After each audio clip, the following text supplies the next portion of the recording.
A healthy ocean is critical to solving global issues such as climate change, biodiversity loss, and food insecurity. However, the health of the ocean has steadily declined in recent decades. To understand the issues impacting our ocean health, it is important to check or track the journey of our wastes. In this video, we ask students from Pastel Knight High School about their notions in tracking our wastes and possible effects on our ocean health. Finish this video and this could be a possible solution to common issues we face in our daily lives with regards to our abrupt climate change experience. Hi everyone, we are the grade 12 students from Pastel Knight High School.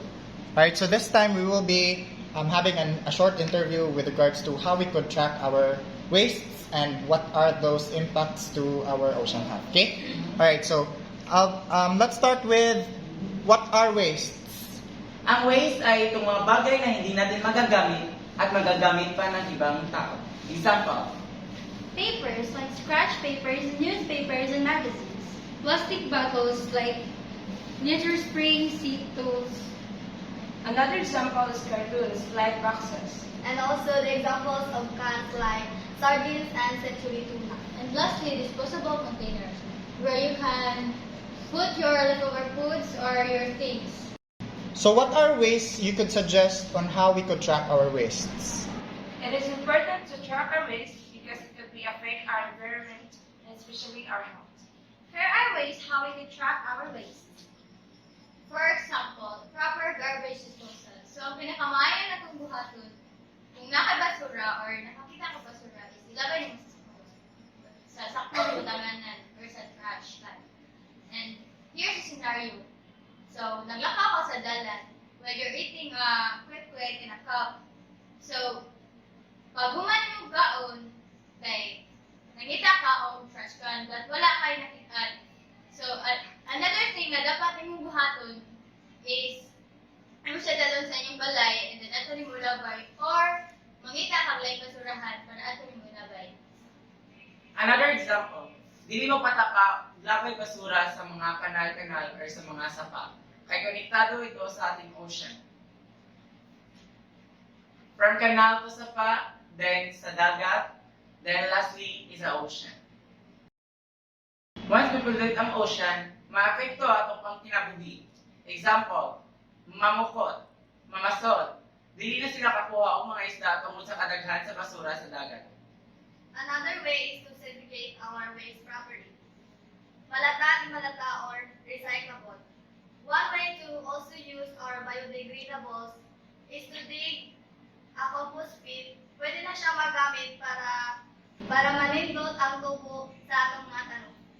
And we can also recycle our waste, especially plastic bottles and cans.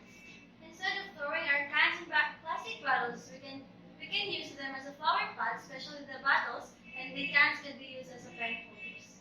Lastly, we could be our guardians to our environment kung pwede mamatong sa mga tao, or pwede kita may mga role model sa mga tao na wala kayong knowledge on saan paglabay sa proper waste disposal para ma-prevent ang mga environmental issues at pollutions nga i-face nato karon o gilabi na sa concerning issues nga about sa ating ocean health. So what can you say to people who are or who will be watching this video in the future? So everyone watching this video, please refrain from throwing your garbages anywhere. Especially to our waterways that connect to our ocean.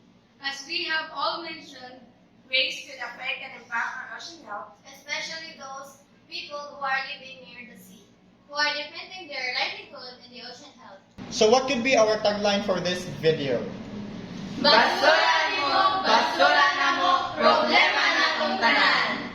So it is very important that we track the journey of the wastes that we let go from our homes to our community, as we are all connected by land and seas. As citizens not just to one country but to the world, we should be responsible in throwing our garbages properly to help protect the means of our living and environment. In this way, we could safeguard the nature which has given us so much to live. So track your wastes and protect the ocean. God bless. Hindi nga masamang pag-unlad at malayo-layo na rin ang ating narating.